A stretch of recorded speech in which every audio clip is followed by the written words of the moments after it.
Hello السلام علیکم friends, کیسے ہیں آپ لوگ؟ سب لوگ ٹھیک ہیں؟ دعا کریں اللہ تعالیٰ سے کہ میں بھی ٹھیک ہو جاؤں اور میری لیے اللہ تعالیٰ آسانیاں کر دے، کیونکہ نا کیمو کے بعد میرا CT اسکین ہوا ہے اور CA-125 کا ٹیسٹ ہوا ہے نا۔ یہ ایک بلڈ ٹیسٹ ہوتا ہے اور ایک CT اسکین ہوتا ہے، تو اللہ پاک کرے یہ دونوں رپورٹیں میری صحیح آئیں تاکہ مجھے ڈاکٹرز اگلا ٹریٹمنٹ بتائیں کہ انہوں نے میرا کیا اگلا ٹریٹمنٹ کرنا ہے۔ یہ 2 ٹیسٹ ہوتے ہیں نا، یہ کیمو کے درمیان میں بھی کیے جاتے ہیں، یعنی کہ اگر کسی کو 6 سرکل بولے گئے ہیں یا 10 سرکل بولے گئے ہیں نا، تو جیسے مجھے 18 سرکل بولے گئے تھے، تو میرے 9 جب ہوئے نا سرکل کیمو کے، تو اس کے بعد میرا دوبارہ CT اسکین اور CA-125 کیا گیا۔ تو اللہ کا لاکھ لاکھ شکر ہے کہ اس ٹائم پہ نا امپروومنٹ تھی، یعنی کہ جو دوائی تھی وہ میرے جسم پہ نا باڈی پہ ورک کر رہی تھی۔ تو یہ ٹیسٹ اسی لیے کیا جاتا ہے کیمو کے درمیان کے، تاکہ وہ ان کو پتہ چلے ڈاکٹرز کو جو وہ میڈیسن لگا رہے ہیں وہ باڈی پہ ورک کر رہی ہے۔ اگر تو وہ صحیح ورک کر رہی ہوتی ہے تو اسی کو کنٹینیو کرتے ہیں، جیسے کہ مجھے انہوں نے وہی 9 دوبارہ جو سرکل لگے ہیں اسی دوائی کے لگے ہیں۔ تو اگر وہ باڈی پہ اللہ نہ کرے کسی کے نہیں ورک کر رہی ہوتی، تو پھر وہ کیا کرتے ہیں کہ میڈیسن ڈاکٹرز نا چینج کر دیتے ہیں یا اس کی میڈیسن کی ڈوز بڑھا دیتے ہیں۔ تو اللہ کا شکر ہے اس ٹائم پہ میری نا ورک کر رہی تھی باڈی پہ۔ تو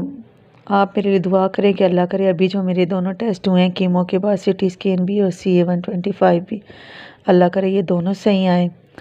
تو رب العالمین میرے لیے آسانیاں کرے تاکہ میرا آگے کا ٹریٹمنٹ اسٹارٹ ہو، جو آگے ٹریٹمنٹ میرا ہونا ہے۔ تو آپ سب لوگوں سے گزارش ہے کہ دعا کریں میرے لیے، اللہ پاک میرے لیے آسانیاں کریں، جو بھی کوئی کہیں پہ بھی بیمار ہے اللہ پاک سب کے لیے آسانیاں کر دے۔ اور دوسرا میں آپ کو یہ بتانا چاہتی کہ میں نے زیادہ تر سنا ہے کہ نا لوگ کہتے ہیں کہ آپ ایسے بھی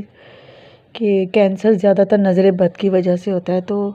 اس کے لیے میں آپ کو ایک آیت بتاتی ہوں جو میں خود میں نے پڑھی ہے۔ میں نے شروع میں ہی مجھے بتا دیا تھا، ہاسپٹل میں ایک لیڈی نے مجھے بتایا تھا، وہ کیمو لگوانے آئی تھی۔ سورہ انعام کی آیت نمبر 51 ہے نا، تو اس کو آپ نے ہر نماز کے بعد 21 دفعہ پڑھنا ہے۔ تو انشاءاللہ تعالی اللہ تعالیٰ بہت کرم کرنے والا ہے اور بہت کرم ہوگا اس سے نا۔ تو ہر نماز کے بعد 21 دفعہ کوشش کرنی ہے، ضرور نماز کے بعد پڑھنا ہے۔ میں نے بھی پڑھا ہے اور میں نے کنٹینیو ابھی تک، اللہ کا لاکھ لاکھ شکر ہے، میرا تو اتنی پکی عادت ہو جاتی نا آپ کو ان چیزوں سے کہ آپ پھر عادی ہو جاتے ہیں ان چیزوں کو پڑھنے کے۔ اور دوسرا، آپ نے عصر کی نماز کے بعد نا 41 دفعہ سورہ فاتحہ اول آخر 3 دفعہ درود ابراہیمی پڑھ کے نا پڑھنا ہے، اور پانی پہ دم کر کے وہ پانی پینا ہے سورہ فاتحہ والا۔ اور سورہ الانعام کی آیت نمبر 51، یہ تو آپ نے ہر نماز کے بعد 21 دفعہ پڑھنی ہے، لیکن اس کے آگے بسم اللہ نہیں لگانی، صرف اعوذ باللہ من الشیطان الرجیم پڑھنا ہے، اور پھر سورہ انعام کی آیت 21 دفعہ پڑھ کے، اور نا جس جگہ کا کینسر ہے اس پہ نا پھونک مارنی اور دعا کرنے کے یا رب العالمین تو اس بیماری کو میرے اندر سے جڑ سے ختم